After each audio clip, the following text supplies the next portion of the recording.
sebuah desa kecil yang damai, hiduplah seorang gadis muda bernama Alia. Baru beberapa bulan lalu ia menyelesaikan pendidikan di bidang tata busana. Namun alih-alih fokus mencari pekerjaan, Alia justru seringkali menjadi bahan perdebatan dengan ibunya. Alasannya tak lain adalah kedekatannya dengan Rio, seorang pemuda dari lingkungan sekitar yang dianggap kurang memiliki arah.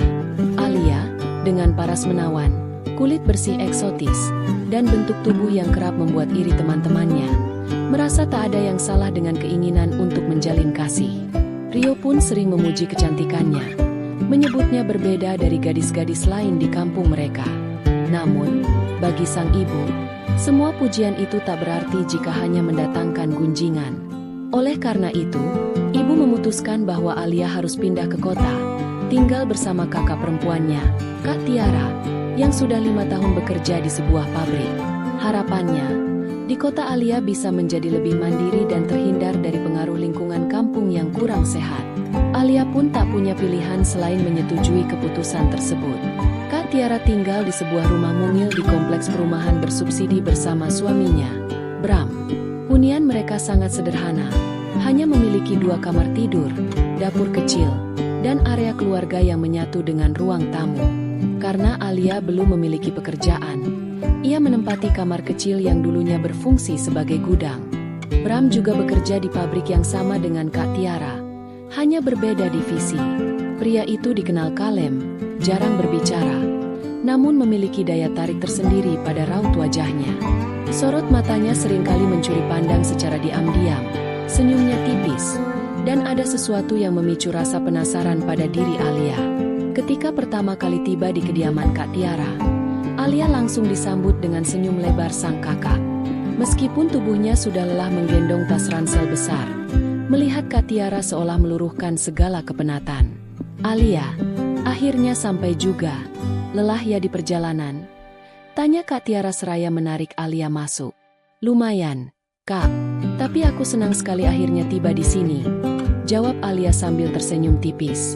Di ruang tamu, Bram tengah duduk di sofa kecil, matanya terpaku pada layar televisi. Alia sempat mengamati sejenak. Postur tubuhnya biasa saja, tidak kekar. Namun wajahnya yang tenang dan pembawaannya yang kalem memiliki daya tarik. Mungkin dari caranya tersenyum, atau sorot matanya yang kadang melirik. Mas, ini Alia, adikku yang kemarin aku ceritakan, ujar Kak Tiara memperkenalkan. Bram bangkit. Matanya sempat menatap Alia sekilas sebelum mendekat dengan senyum tipis. Oh, Alia ya, akhirnya datang juga. Istirahat dulu sana. Ucapnya singkat, membuat Alia hanya bisa membalas dengan senyum canggung. Iya, Mas, maaf ya merepotkan. Tidak masalah, rumahnya kecil, tapi kamarnya ada 2 kok, jawab Bram seraya kembali duduk. Setelah itu, Kak Tiara mengajak Alia menuju kamar kecil yang akan menjadi tempat tidurnya sementara. Kamar itu sempit, hanya cukup untuk sebuah kasur kecil dan lemari mini.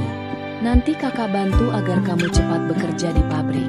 Jika sudah bekerja, kamu bisa menabung untuk hidup mandiri, kata Kak Tiara sambil menepuk pundak adiknya. Alia mengangguk. Iya, Kak, aku juga ingin membantu ibu. Malam itu, Alia terlelap sambil membayangkan kehidupan baru yang akan ia mulai. Pagi harinya, suasana di rumah mungil Kak Tiara sudah ramai meskipun baru pukul 5:30. Alia terbangun dengan mata yang agak berat karena sempat kesulitan tidur malam sebelumnya. Mungkin karena suasana tempat yang baru. Namun, begitu membuka pintu kamar, ia langsung menyadari bahwa semua penghuni rumah sudah sibuk. Kak Tiara sudah mandi dan kini tengah duduk di depan meja rias kecil di kamarnya, berdandan. Bram juga sudah rapi dengan seragam kerjanya, duduk di dapur sambil menyeruput kopi. Alia bergegas mengambil handuk dan masuk ke kamar mandi yang letaknya persis di depan dapur. Rumah sekecil ini, segalanya terasa dekat. Apalagi kamar mandi itu hanya disekat oleh dinding tipis dari dapur, sehingga suara dari luar pasti terdengar. Setelah mandi, Alia keluar dengan rambut masih basah, mengenakan kaos longgar dan celana pendek. Ada sedikit rasa canggung saat hendak berjalan menuju kamarnya. Bram masih duduk di kursi dapur, matanya seolah otomatis mengikuti setiap gerakannya. Alia pura-pura tak acuh, Namun jelas terlihat ia melirik dari ujung matanya. Senyum tipisnya, seolah tanpa maksud apa-apa, justru membuat Alia salah tingkah. Ia buru-buru masuk kamar, menutup pintu, dan menarik napas panjang. Duh, kenapa sih aku jadi merasa aneh begini? Pikirnya. Setelah berganti pakaian, Alia berdandan seadanya. Hanya memakai bedak dan lipstik tipis agar terlihat segar. Saat keluar kamar, Kak Tiara sudah duduk di meja makan, menunggunya. "Alia, cepat sarapan dulu. Kita berangkat setengah jam lagi ya," katanya. Alia duduk di sampingnya, sementara Bram di depannya. Mereka bertiga makan dengan Kak Tiara yang paling banyak berbicara. Ia memberitahu bagaimana proses melamar kerja nanti, apa saja yang harus dibawa, serta tips saat wawancara. "Pokoknya jangan grogi, Al. Jawab saja santai. Kalau bingung bilang apa adanya," kata Kak Tiara sambil mengunyah. Alia hanya mengangguk-angguk. Namun separuh perhatiannya tertuju pada Bram. Pria itu makan perlahan, tak banyak bicara, tapi matanya sesekali melirik Alia. Apalagi saat Kak Tiara sedang berbicara panjang lebar, Alia merasa tidak nyaman. Perasaan ini aneh. Lirikan itu bukan yang frontal, tapi cukup membuatnya merasa risih. Alia hanya pura-pura sibuk dengan piringnya, tak berani mengangkat kepala terlalu lama. Tidak lama kemudian, Bram membereskan piringnya dan bangkit dari kursi. "Aku berangkat duluan ya," katanya kalem sambil mengambil tas kerjanya. "Iya, Mas, hati-hati," jawab Kak Tiara sambil melirik sebentar, lalu kembali berbicara pada Alia. Alia hanya mengangguk kecil, tak berani menatap ke arah Bram. Saat pria itu lewat di belakangnya, Alia merasa ia memberinya lirikan kecil lagi, namun ia pura-pura tak peduli. Setelah Bram pergi, Alia dan Kak Tiara pun bersiap-siap. Mereka berangkat bersama naik motor Kak Tiara menuju pabrik, tempat Alia akan mencoba melamar kerja. 3 hari setelah melamar, Alia resmi diterima di pabrik yang sama dengan Kak Tiara. Ada perasaan lega yang luar biasa. Akhirnya ia tidak hanya menumpang makan di rumah mereka. Kak Tiara pun terlihat senang, karena Alia kini bisa bekerja bersamanya di bagian yang sama. Bulan pertama tinggal di rumah mereka berjalan cukup lancar. Alia mulai terbiasa dengan ritme kerja di pabrik dan suasana rumah yang kecil namun nyaman. Kak Tiara sangat perhatian, selalu menanyakan bagaimana hari-harinya di pabrik. Namun ada satu hal yang membuat Alia merasa aneh.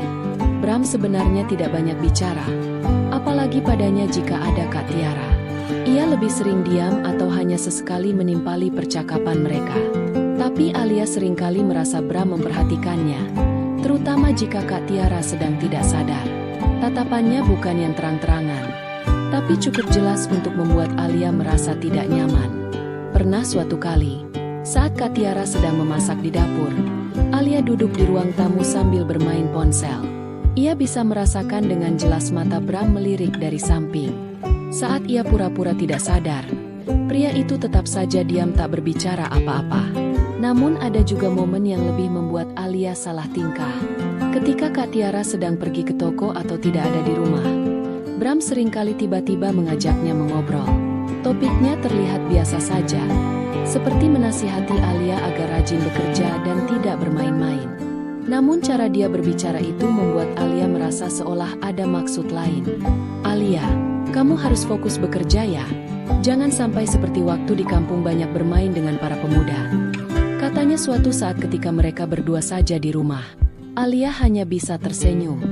"Iya, Kak, aku mengerti. Sekarang kan sudah bekerja," jawabnya.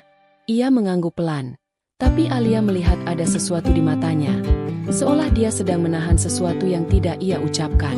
Pernah juga saat Alia sedang membereskan kamar, Bram muncul di depan pintu kamar sambil membawa gelas. Dia bilang hanya ingin mengingatkan Alia soal Kak Tiara yang meminta Alia agar tidak lupa mencuci piring. Tapi saat berbicara, matanya sempat turun sebentar, seolah sengaja melihat Alia yang hanya mengenakan celana pendek. Alia buru-buru mengangguk dan pura-pura sibuk membereskan. Bram hanya diam sebentar sebelum akhirnya pergi. Semua hal kecil itu membuat Alia gelisah. Ia tidak berani menceritakan kepada Kak Tiara karena takut menimbulkan masalah. Tapi setiap kali ia bertemu Bram, Ada rasa tidak enak yang semakin kuat. Genap sebulan Alia bekerja di pabrik. Hari gajian pertamanya tiba. Ada perasaan senang yang luar biasa bisa mendapatkan uang hasil kerja keras sendiri. Setelah pulang, ia langsung mengajak Kak Tiara makan malam di warung bakso dekat rumah untuk merayakannya. Namun di balik kebahagiaan itu, ada satu hal baru yang mulai membuat Alia bingung. Ridho. Ridho adalah teman kerja satu bagian dengannya. Seorang pria yang santai, sering bercanda, namun tidak berlebihan. Ridho ini mulai mendekati Alia beberapa hari terakhir. Awalnya hanya menanyakan soal pekerjaan, tapi lama-lama sering mengajak mengobrol di luar jam kerja. Ketika Alia menceritakan tentang Ridho ini kepada Kak Tiara, kakaknya terlihat senang. "Bagus dong, kan lumayan ada teman mengobrol di tempat kerja," katanya sambil tersenyum. Tapi respons Bram berbeda. Ketika ia mendengar cerita itu, ekspresinya langsung berubah. Ia tidak banyak bicara, hanya menatap Alia sebentar, lalu melirik ke Kak Tiara. Beberapa hari kemudian, Bram mulai memprovokasi Kak Tiara soal Ridho. "Aku dengar-dengar si Ridho itu pria yang tidak benar. Katanya dia suka mendekati wanita-wanita di pabrik. Jangan sampai Alia ini berpacaran dengannya," katanya saat makan malam. Alia yang sedang makan langsung berhenti, bingung mengapa Bram tiba-tiba berbicara seperti itu. Kak Tiara yang tadinya santai, jadi malah terlihat berpikir, "Iya ya, jangan-jangan benar juga. Alia, kamu hati-hati saja ya, jangan mudah dekat dengan pria." Kak Tiara langsung memberi peringatan kepada Alia. "Tidak kok, Kak, aku biasa saja dengan Ridho," jawab Alia cepat. Tapi efeknya tetap ada. Beberapa hari kemudian, ketika Alia bilang ia ingin mencari tempat kos, pikirnya agar tidak merepotkan mereka, Kak Tiara langsung menolak. "Jangan, kamu di sini saja. Lagi pula kalau kamu kos, aku jadi tidak bisa mengawasimu. Aku takut saja kamu nanti bertemu teman yang tidak benar," katanya serius. Alia mau tak mau menuruti. Lagi pula ia juga belum terlalu yakin soal mencari kos. Jadi, biarlah dulu tinggal di rumah Kak Tiara. Tapi semakin lama, Alia merasa Bram menjadi semakin aneh. Suatu sore, Kak Tiara sedang keluar berbelanja di toko kelontong di dekat rumah. Alia sedang di dapur membereskan piring. Ketika Bram muncul, tiba-tiba ia berjalan pelan ke arah Alia. Ekspresinya datar, tapi ada sesuatu yang tidak biasa di matanya. "Alia, sini sebentar," katanya pelan sambil berjalan ke ruang tamu. Alia bingung, tapi tetap menuruti. Di ruang tamu, ia duduk di sofa, sementara Alia berdiri di depannya. "Kamu dengarkan saya ya, saya hanya ingin menasihatimu," katanya pelan. Alia hanya mengangguk, merasa ada yang aneh, tapi tidak berani berbicara. Ia mulai berbicara soal Ridho lagi, mengatakan kalau pria itu tidak baik untuk Alia. Alia hanya menjawab pendek-pendek, tapi tiba-tiba Bram menarik tangannya agar Alia duduk di sebelahnya. "Saya hanya tidak ingin kamu salah jalan, Alia. Kamu itu harus hati-hati. Saya mengerti kok, kamu masih muda.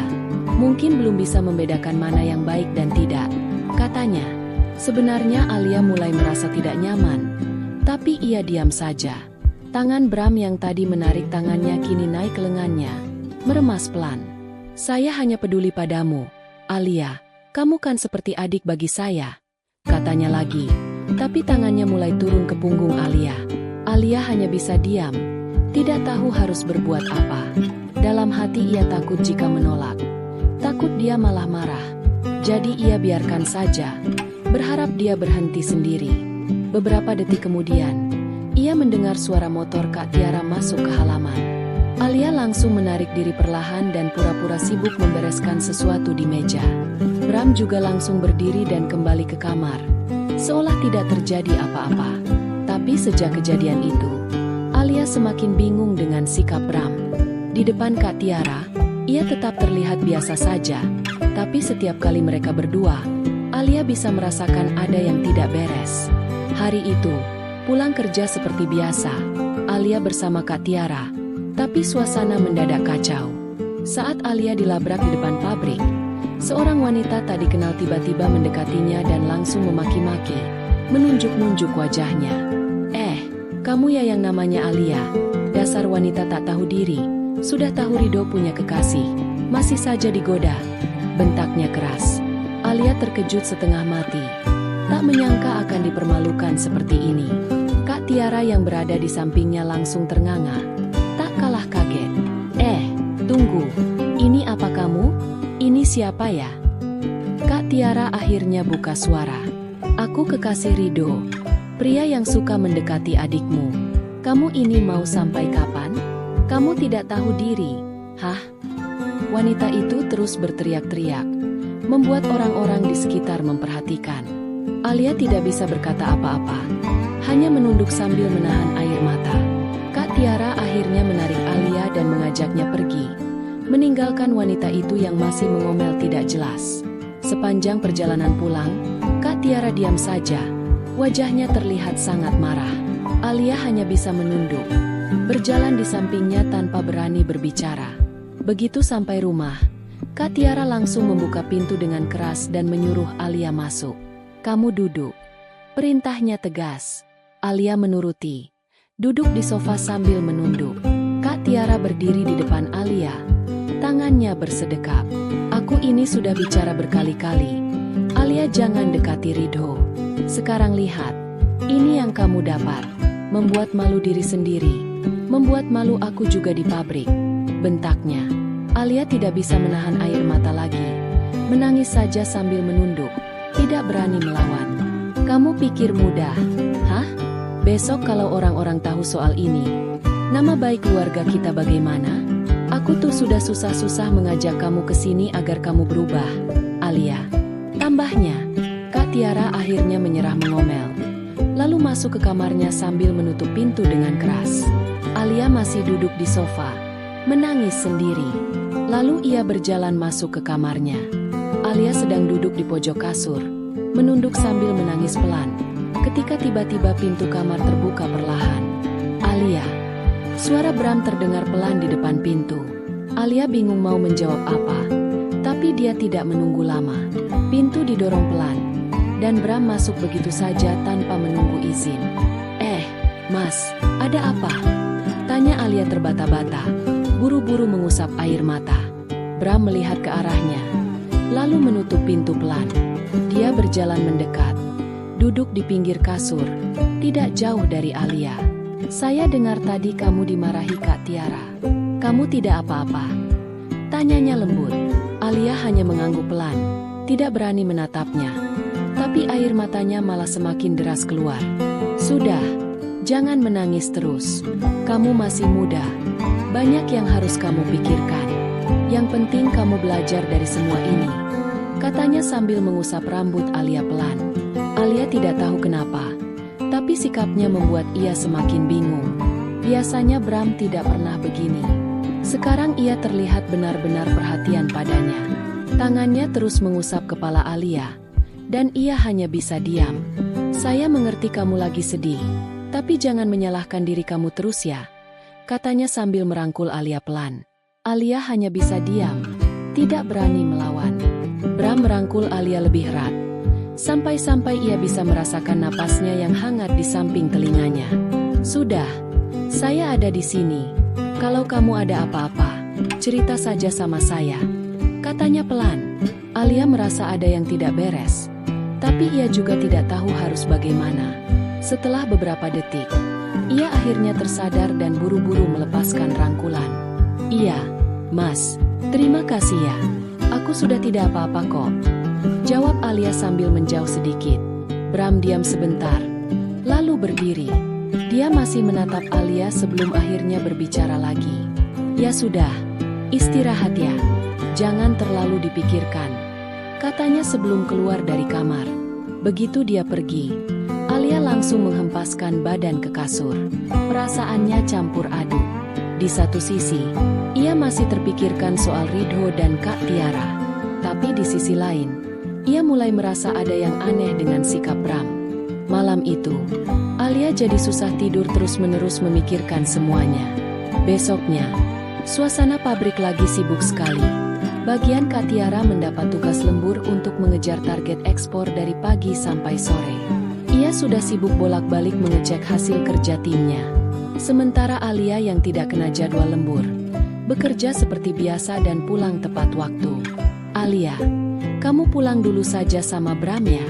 Kakak belum tahu selesai jam berapa. Masih banyak yang harus diselesaikan, kata Kak Tiara sambil mengelap keringat di keningnya. Iya, Kak, hati-hati lemburnya ya, jawab Alia sambil membereskan tas. Bram, yang ternyata juga tidak lembur, sudah menunggu di depan gerbang pabrik. Alia berjalan bersamanya ke parkiran motor. Tidak banyak mengobrol. Suasana jalan